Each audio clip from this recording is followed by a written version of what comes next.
Effectivement, nous avons trouvé intéressant d'aborder le sujet de l'agrément des distributeurs dans les réseaux de distribution sélective, parce que c'est un sujet qui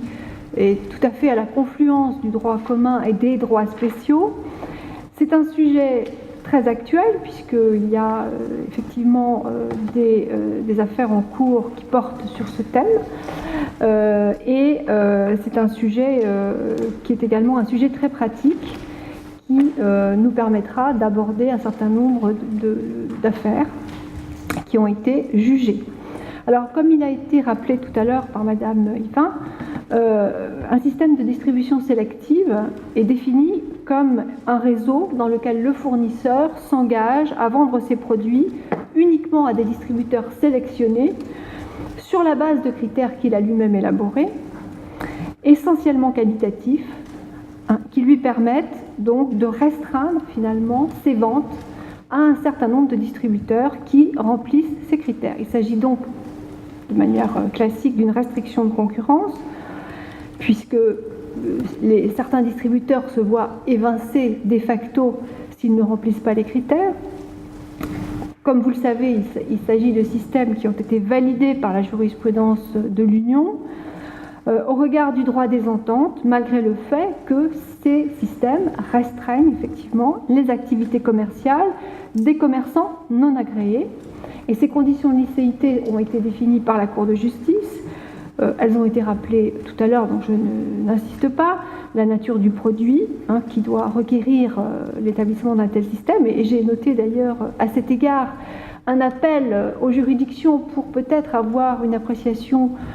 plus restrictive de ce critère, puisqu'il est très rare que l'on estime, que l'on juge à l'heure actuelle, que la nature du produit ne justifie pas l'élaboration d'un système de distribution sélective, alors qu'à l'origine, ces systèmes étaient conçus pour des produits présentant des caractéristiques physiques ou bien de luxe, techniques, qui étaient de nature donc à requérir la distribution par des distributeurs spécialisés. Deuxième critère, les revendeurs doivent être choisis sur la base de critères objectifs, de caractère qualitatif et appliqués de façon non discriminatoire. C'est là où on aborde le point de l'agrément, critères d'agrément. Et enfin, ces critères doivent être proportionnés à leur objectif, car il ne s'agit pas d'apporter une restriction excessive à la liberté du commerce. Donc, à contrario, en théorie en tout cas, le fournisseur tête de réseau qui enfreint au moins une de ces conditions est répréhensible au titre du droit des ententes, puisque l'on considère que, par exemple, un refus d'agrément, quoique d'apparence unilatérale, constitue en réalité un concours de volonté entre la tête de réseau et l'ensemble de ses fournisseurs, de ses distributeurs, pardon. Alors, le cadre législatif d'appréhension des refus d'agrément dans un réseau de distribution sélective a été bouleversé par l'adoption du règlement d'exemption des restrictions verticales de la Commission européenne et également par la suppression en droit interne des pratiques restrictives de refus de vente et de discrimination. Donc on est passé, et ce sera ma première partie, d'une abondance de qualifications en droit spécial, droit des pratiques anticoncurrentielles, à supposer qu'il s'agisse d'un droit spécial, et droit des pratiques restrictives, on est passé à une absence de qualification et finalement à une possibilité unique de qualification en droit commun des contrats. Donc ma deuxième partie consistera à examiner comment les juges du fond ont essayé dans ce cadre nouveau et en l'absence de réponse claire de la Cour de cassation, et même de saisine de la Cour de cassation sur ce point, de trouver une nouvelle voie en faisant appel aux principes généraux du droit des contrats et en essayant de redonner une certaine vigueur à la liberté de contracter et à la prohibition des engagements perpétuels. On verra comment, et en utilisant bien évidemment la théorie de l'abus de droit. On verra aussi comment cette notion d'abus de droit est confrontée à la suprématie, je ne dirais pas l'impérialisme, mais la suprématie du droit de la concurrence, qui a été réaffirmée par le règlement 1/2003 et qui est devenu une sorte de droit commun en ce qui concerne la distribution sélective, à tort ou à raison, Et ça sera aussi le sujet de mon intervention, puisque ce n'est pas une intervention qui apporte toutes les réponses, mais qui a aussi pour objet de soulever un certain nombre de questions auxquelles il n'a pas encore été répondu. Alors, je vais donc commencer par le cadre législatif. Donc, il y a eu une période ancienne où les refus d'agrément étaient appréhendés en droit de la concurrence et en droit des pratiques restrictives de concurrence. Puis, le dispositif s'est compliqué sous l'empire du règlement d'exemption de 1999 et par la suppression des deux pratiques restrictives de refus de vente et de discrimination. Alors tout d'abord, première étape, je dirais, c'est l'étape la plus simple. On avait le cumul de qualifications en droit de la concurrence sans pratique anticoncurrentielle et en droit des pratiques restrictives. Et pendant, je dirais, de longues années, l'adoption et l'application de critères de sélection non justifiés par les nécessités de protection de l'image de marque des produits en cause, et aussi toutes les pratiques de refus d'agrément ont été sanctionnées, alors de refus d'agrément discriminatoires ou non justifiés, ont été sanctionnés par le Conseil de la concurrence pour violation de ce qui était à l'époque l'article 7 de l'ordonnance de 1986, qui est devenu maintenant l'article L421 du Code de commerce. Et j'ai souvenir, lorsque j'étais au Conseil de la concurrence, puisqu'il s'agissait du Conseil à l'époque, d'avoir instruit des affaires concernant, par exemple, des fabricants de porcelaine de Limoges qui avaient sélectionné leurs distributeurs sur la base de critères définis de manière non objective et avaient refusé des agréments à certains distributeurs pour des motifs étrangers à leurs critères de sélection, et le Conseil de la concurrence, dans une décision du 15 décembre 1999, avait sanctionné les trois principaux fabricants de porcelaine de Limoges. Donc, je vous rappelle ça pour l'anecdote, mais c'était pour dire qu'il y avait une jurisprudence bien établie à l'époque. Et ces refus d'agrément étaient sanctionnés indépendamment de la part de marché des têtes de réseau. Peu importe la part sur le marché de chacun des fabricants, peu importe finalement l'effet anticoncurrentiel effectif sur le marché, ces pratiques étaient sanctionnées en soi. Et cette pratique, bien évidemment, était également celle de la Commission européenne. Et à l'époque, ces refus d'agrément ou retrait d'agrément étaient également sanctionnés au titre de l'article 36-2 de l'ordonnance du 1er décembre 1986 sous la qualification de refus de vente, puisque un refus d'agrément dans un réseau de distribution sélective équivaut à un refus de vente. Je ne vous agrée pas dans mon réseau, donc je ne vous vendrai pas mes produits que vous ne pourrez pas distribuer. Et les refus d'agrément pouvaient aussi être qualifiés sous le premièrement du même article qui sanctionnait les refus discriminatoires. Alors donc on voit bien que ce dispositif ancien confrontait deux droits spéciaux et avait le mérite de la simplicité. Et puis dans une deuxième étape, la Commission européenne a décidé d'adopter un règlement général davantage fondé sur le raisonnement économique qu'auparavant. Donc il s'agit du règlement 2790-1999 du 22 décembre 1999 qui a été depuis remplacé sans grand changement par le règlement 330-2010 du 20 avril 2010. Et ce règlement portant donc sur les ententes verticales est beaucoup plus, je dirais, tolérant à l'égard des pratiques de la distribution sélective en particulier, puisque on estime que, pour schématiser, les accords verticaux qui sont conclus par des fournisseurs et des distributeurs dont la part de marché sur le marché pertinent concerné est inférieure à 30%, sont présumés contribuer au progrès économique et remplir donc les conditions d'exonération de l'article 101 paragraphe 3, à savoir on estime que ces accords sont finalement, ne portent pas atteinte à la concurrence et n'ont pas à être interdits, sauf si dans ces contrats de distribution sélective, on trouve la présence de clauses que l'on dit des clauses noires ou des pratiques caractérisées de concurrence, des pratiques restrictives de concurrence, comme des clauses portant sur les prix ou des clauses de cantonnement territorial. Donc il est bien évident que si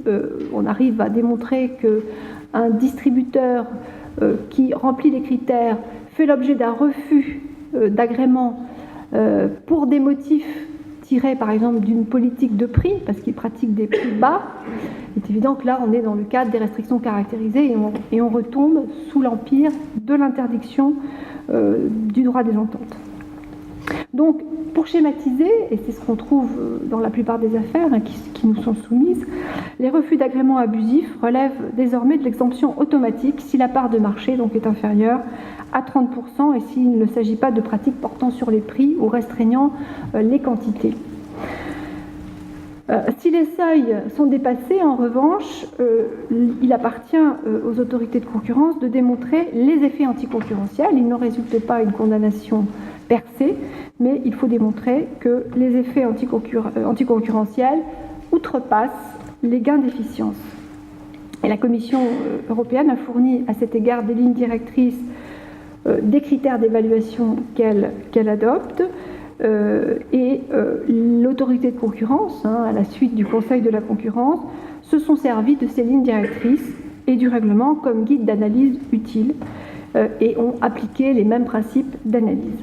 Donc il en résulte que dans la majorité des cas qui sont portés devant les juridictions commerciales, les refus d'agrément ou les agréments discriminatoires sont exonérés sur le fondement du droit de la concurrence. Car devant les juridictions, les parties échouent dans la plupart des cas à démontrer les effets anticoncurrentiels de refus d'agrément, même lorsque la part de marché de la tête de réseau dépasse 30%, et puis dans la majorité des cas, cette part de marché est inférieure à 30%, et puis dans un certain nombre de dossiers, les parties ne pensent pas d'ailleurs à évoquer le droit de la concurrence. Donc on a finalement un argument qui est de moins en moins utilisé. Parallèlement, les refus de vente per se ont été abrogés en 1996 et l'incrimination per se des pratiques discriminatoires a été abrogée par la loi LME de 2008. Donc voilà le paysage aujourd'hui. Donc c'est finalement ces fondements juridiques qui pouvaient permettre aux distributeurs qui avaient fait l'objet d'un refus d'agrément d'agir en justice ou devant l'autorité de concurrence ont disparu ou sont moins efficaces en ce qui concerne le droit de la concurrence au sens de pratique anticoncurrentielle. Alors quelles sont les nouvelles voies qui s'ouvrent pour les distributeurs qui demandent à accéder à un réseau de distribution sélective et qui s'estiment injustement évincés? Sur quel fondement peuvent-ils agir? Le refus d'agrément non justifié, voire même le refus d'examen d'une candidature, constitue-t-il, au regard du droit commun des contrats, un abus de droit en soi, une faute en soi, comme une partie de la doctrine l'estime, en disant que puisqu'il s'agit d'un réseau de distribution sélective, tous les distributeurs qui remplissent les critères doivent pouvoir être agréés. Ou bien doit-on faire prévaloir le droit de la concurrence qui estime que ces pratiques ne portent pas atteinte finalement à la structure du marché et faire prévaloir surtout la liberté du commerce. C'est-à-dire que le fournisseur va choisir ses distributeurs et il ne sera pas contraint d'agréer tous les distributeurs qui remplissent ces critères. Alors, est-ce que la jurisprudence de la Cour de cassation donne des pistes pour trancher le sujet? Alors, la Cour de cassation, je dirais, a été très peu saisie depuis l'adoption du règlement de 1999 et depuis la disparition des pratiques restrictives de concurrence per se. Les rares cas où elle a été appelée à statuer sur des refus d'agrément sont des cas portant sur des réseaux de concession automobile. Autrement dit, sur des systèmes de distribution sélective, qualitative et quantitative, c'est-à-dire des réseaux de distribution où les distributeurs sont sélectionnés sur la base de critères qualitatifs, mais également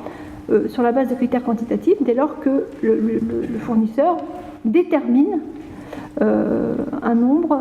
de distributeurs au niveau national. Donc il y a un élément supplémentaire finalement qui s'ajoute. Alors la Cour de cassation a pris acte tout d'abord de la disparition de la pratique de refus de vente et donc de l'impossibilité dorénavant de qualifier un refus d'agrément de refus de vente dans un arrêt du 18 décembre 2001 où elle a jugé qu'il appartient à celui qui se prévaut d'un refus de vente qui ne constitue plus par lui-même une faute civile depuis l'abrogation de l'article 36, paragraphe 2 de l'ordonnance du 1er décembre 1986, d'établir la réalité de l'éventuel abus de droit que celui-ci peut néanmoins constituer. Autrement dit, si un distributeur prétend qu'un refus de vente, un refus d'agrément illicite lui a été opposé, il doit démontrer le caractère fallacieux du motif de refus qui lui a été opposé. On voit donc que la Cour de cassation se réfère au concept d'abus de droit. Alors, la définition de l'application, je dirais, positive de l'abus de droit, on n'en trouve pas trace dans la jurisprudence de la Cour de cassation. En revanche, dans les systèmes de distribution sélective, qualitative et quantitative, donc dans les réseaux de concession automobile, elle a, dans un arrêt du 28 juin 2005, censuré la Cour d'appel de Paris qui avait rejeté la demande d'un distributeur qui souhaitait être renouvelé dans un réseau dans un réseau de concessionnaires. La Cour de cassation estime que la Cour d'appel aurait dû examiner même d'office les critères de sélection, leur objectivité et leurs conditions de mise en œuvre, puisque le distributeur qui s'était vu opposer un refus de maintien dans le réseau, après avoir vu son contrat résilié, soutenait que le concessionnaire qui avait été retenu à sa place ne remplissait pas les critères. Donc il y avait quand même un contexte de discrimination, c'est-à-dire que lui n'avait pas eu un renouvellement, mais le concessionnaire qui avait été retenu à sa place, lui, ne satisfaisait pas ces critères. Donc la Cour de cassation finalement a reproché à la Cour d'appel de ne pas avoir examiné ces éléments. Donc on voit que la Cour de cassation, dans ce cas de figure, appelle les juridictions du fond à vérifier, en tout cas dans les hypothèses où la tête de réseau fait en quelque sorte un appel à concurrence, c'est-à-dire qu'elle demande à ses concessionnaires, elle a résilié un contrat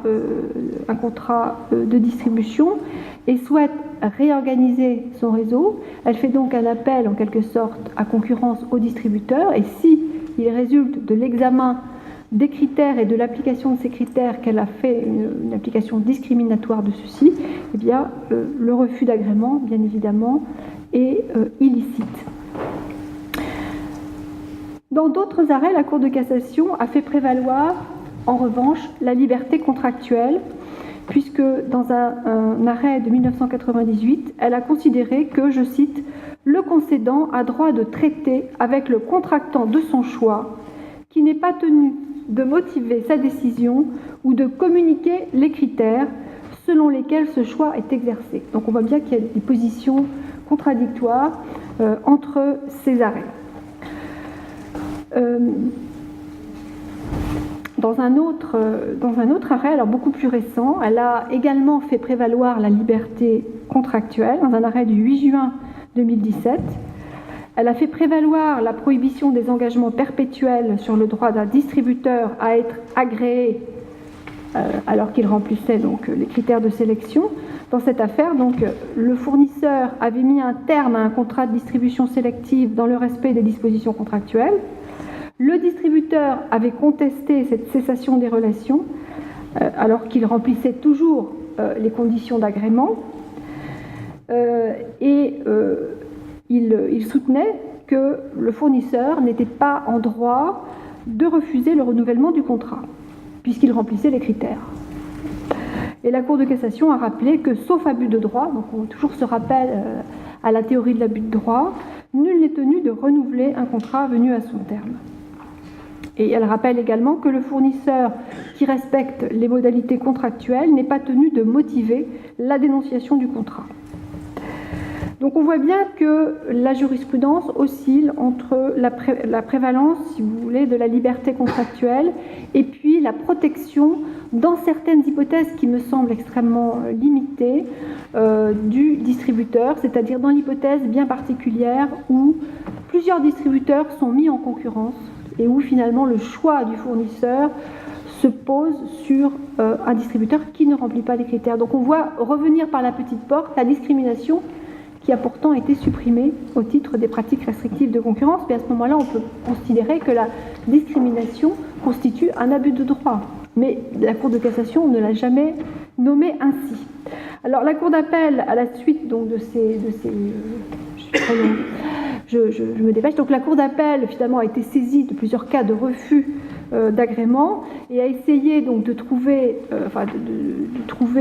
une solution médiane entre ce principe de la liberté contractuelle et puis en même temps le respect quand même des critères de sélection adoptés par la tête de réseau. Dans un arrêt, alors les deux arrêts qu'elle a rendus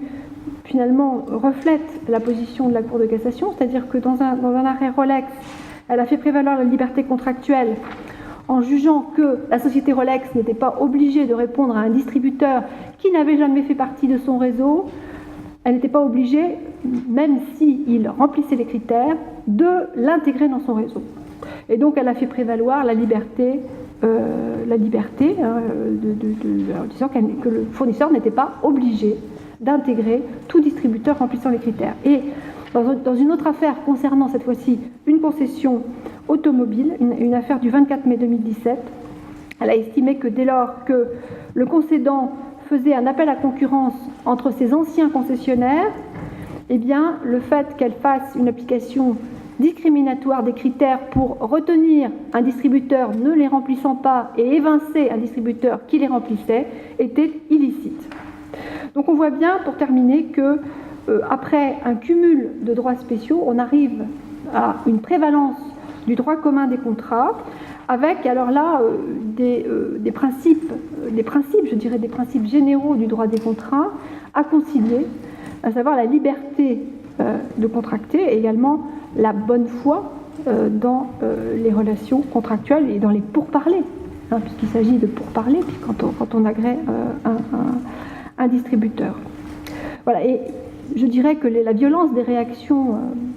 qui ont suivi dans la doctrine ces deux arrêts témoignent aussi d'un clivage idéologique, bien évidemment, par rapport au marché, puisque les tenants de la liberté du marché militent dans le sens de l'absence de tout contrôle des agréments dans un réseau de distribution sélective, en disant que voilà, c'est la liberté, on ne peut pas forcer quelqu'un à contracter, on ne peut pas l'obliger, sauf s'il s'agit d'infrastructures essentielles, mais enfin on tombe dans le droit de la concurrence et au sens des pratiques anticoncurrentielles, et c'est extrêmement difficile à démontrer. Et en sens inverse, les partisans d'une régulation des réseaux, estiment qu'un refus d'agrément non justifié est en soi abusif et en soi doit être considéré comme illicite. Donc vous voyez que les deux positions sont extrêmement éloignées et que, à mon sens, le sujet mérite amplement le débat au sein de la communauté juridique. Voilà, merci de votre attention. Merci.